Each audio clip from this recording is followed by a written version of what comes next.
विज्ञान विज्ञान हिंदुत्व का सबसे महत्वपूर्ण तत्व है।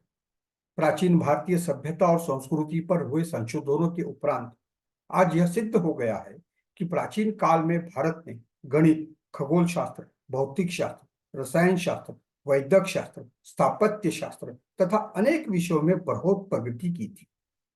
प्राचीन भारत में हुए शून्य, दशमलव प्रणाली और त्रिकोणमिति की खोज आधुनिक विज्ञान की नींव मानी जाती है। खगोल शास्त्री सूर्य और चंद्र ग्रहण का सही समय निकालते थे। चिकित्सा पद्धति में प्लास्टिक सर्जरी भी की जाती थी। विश्व की अन्य सभ्यताओं ने भारतीयों से विज्ञान का ज्ञान प्राप्त किया था। फ्रेंच खगोल शास्त्री जीन सेलेवेन बेली ने लिखा है, the motion of stars calculated by the Hindus before some 4500 years vary not even a single minute from the tables of Cassin and Mayer used in the 19th century. The Indian tables give the same annual variation of the moon as the discovered by the Tycho Brahe, a variation unknown to the school of Alexandria and also to the Arabs who followed the calculations of the school. The Hindu system of the astronomy are by far the oldest, and that from which the Egyptians, Greek, Romans and even the Jews derived from the Hindus their knowledge.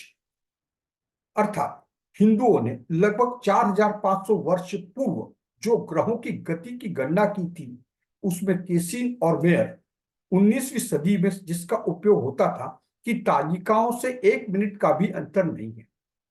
भारतीय तालिकाओं में चंद्रमा की स्थिति में जो वार्षिक परिवर्तन दिए हैं, वे टाइको ब्राह्मे के किए संशोधनों के समान ही। ऐसा परिवर्तन जिसके बारे में अलेक्जेंड्रिया शिक्षा संस्थाओं तथा अरब जिन्होंने इस गणना का अनुकरण किया, उनको मालूम नहीं था। हिंदू खगोल शास्त्र की पद्धति सबसे प्राचीन और इजिप्ट, ग्रीक, रोमन और जू लोगों ने हिंदुओं से ज्ञान प्राप्त किया था। प्राचीन भारतीय विज्ञान की सबसे महत्वपूर्ण खोज सृष्टि उत्पत्ति विज्ञान है, जिसका विवरण ऋग्वेद के नासिदी सूक्त में दिया है। नासदासिन्नो सदासिद्धानि नासिद्रजो नो व्योमा परो यत् किमा वरीहव कुहु कस्य शर्मनाहु किमा सिद्ध गहनम गंभीरम। अर्थात सृष्टि की उत्पत्ति के पहले असत नहीं था, सत्य भी नहीं था, पृथ्वी नहीं थी, आकाश नहीं था, कुछ भी नहीं था। फिर आवरण डाला कहा, किसके सुख के लिए, गंभीर ध्वनि करने वाला क्या था। नासदीय सूक्त की ऋचाओं में और भी वर्णन किया गया है कि उस समय जीवन मृत्यु भी नहीं थे, रात और दिन का ज्ञान नहीं था। सृष्टि के उत्पन्न होने के पहले यह जगत अंधकार से आच्छादित था। यह संपूर्ण जगत सलील यानी जल रूप में था।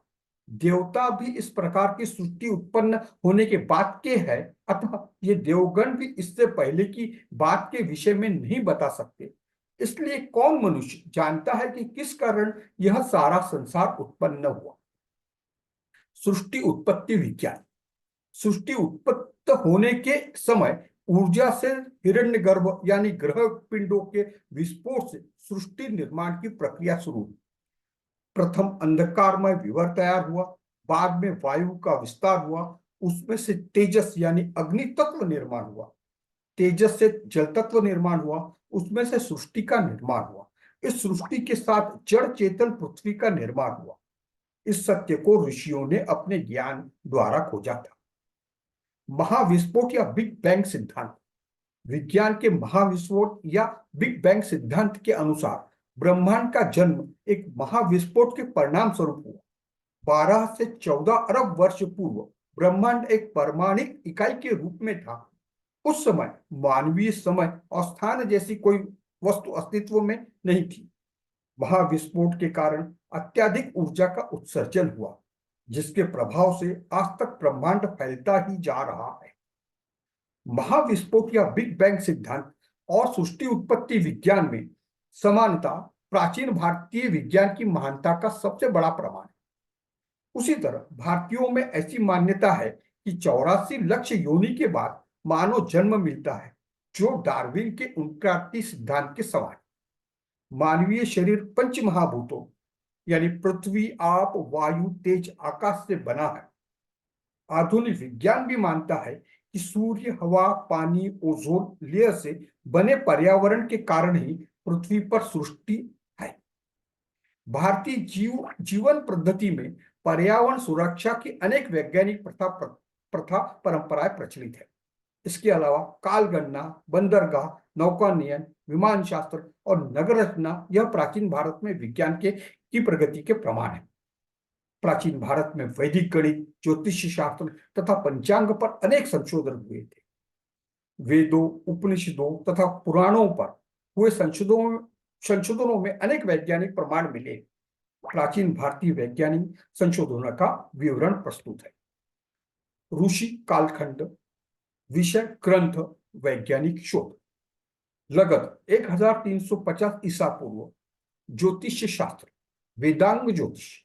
इस ग्रंथ को भारत में गणितीय खगोल शास्त्र पर आद्य कार्य माना जाता है। इस ग्रंथ का उपयोग कर वैदिक यज्ञों के अनुष्ठान का समय निश्चित किया जाता था। उन्होंने तिथि का आविष्कार किया। बौद्धायन 800 ईसा पूर्व, गणित, शुल्ब सूत्र, शौत्र सूत्र। भारत में रेखा गणित या ज्यामिति को शुल्ब सूत्र कहा जाता था। उन्होंने भारत में यूनानी ज्यामिति शास्त्री यूक्लिड से पूर्व संशोधन किया था। चरक 600 ईसा पूर्व, आयुर्वेद चरक संहिता। इस ग्रंथ में रोगनाशक, रोग निरोधक दवाएं तथा सोना, चांदी, लोह, पारा आदि धातुओं के भस्म एवं उनके उपयोग का वर्णन मिलता है। सुश्रुत 600 ईसा पूर्व, आयुर्वेद, मोतिया बिंदु कृत्रिम अंगों को लगाना, शल्य क्रिया द्वारा प्रसव, अस्थि भंग जोड़ना, मूत्राशय की पथरी, प्लास्टिक सर्जरी और मस्तिष्क की शल्य क्रियाएं। कणाद 600 ईसा पूर्व, वैशेषिक दर्शन। महर्षि कणाद परमाणु शास्त्र के जनक माने जाते हैं। उन्होंने अणुशास्त्रज्ञ जॉन डाल्टन से 2500 वर्ष पूर्व बताया था कि द्रव्य के परमाणु होते हैं। आर्यभट्ट 476 से 550, ज्योतिष शास्त्र। आर्यभट्ट इस ग्रंथ में ज्योतिष शास्त्र के सिद्धांत और उससे संबंधित गणित को सूत्र रूप में लिखा है। आर्किमिडीज से ही सही पाई का मूल्य निर्धारित किया था।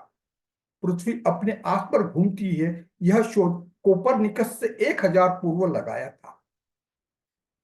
वराहमिहिर 499 से 587, गणित, पंच सिद्धांतिका। इस ग्रंथ में त्रिकोणमिति के सूत्र दिए हैं।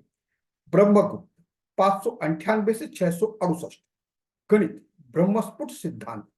इस ग्रंथ में शून्य का एक विभिन्न अंक के रूप में उल्लेख किया गया है। इसमें ज्यामिति, कुट्टक यानी बीजगणित के समीकरणों की चर्चा भी है। इसी ग्रंथ के कारण अरबों को भारतीय ज्योतिष शास्त्र का पता चला। उन्होंने पृथ्वी की परिधि और पाई का मूल्य भी खोजा था। भास्कर प्रथम 600 से 880, खगोल शास्त्र, महाभास्करीय। इस ग्रंथ में यानी साइन एक्स का मूल्य तय किया था। भास्कर द्वितीय 1114 से 1183, ज्योतिष सिद्धांत, शिरोमणि लीलावती। प्रथम प्रणाली की व्याख्या की थी। न्यूटन से 800 वर्ष पूर्व अपने गोलाध्याय ग्रंथ में माध्याकर्षण तत्व के नाम से गुरुत्वाकर्षण के नियमों, लॉ ऑफ ग्रेविटेशन का वर्णन किया है। त्रिकोणमिति और इंटीग्रल कैलकुलस के सूत्र और प्रमेय का वर्णन किया है। प्राचीन भारतीय वैज्ञानिक दृष्टि को पुनः अमल में लाकर आधुनिक विज्ञान की अनेक समस्याओं का समाधान किया जा सकता है। आज आधुनिक विज्ञान ने इतनी प्रगति की है कि जिसकी कल्पना भी नहीं की जा सकती, लेकिन उसके साथ मानवों ने इतने विनाशकारी अस्त्रों का निर्माण किया है कि उससे कई बार पृथ्वी नष्ट हो सकती है। जब तक धर्म और अध्यात्म से षड रूपियों पर आधारित मानवीय प्रवृत्तियों पर नियंत्रण रखने के प्रयास नहीं किए जाते, तब तक विज्ञान के दुरुपयोग को रोका नहीं जाता। विश्व को विनाश से बचाने के लिए विज्ञान को अध्यात्म और प्राचीन भारतीय धर्म, सामाजिक, नैतिक तथा कर्तव्य पर नियमों से जोड़ने की नितांत आवश्यकता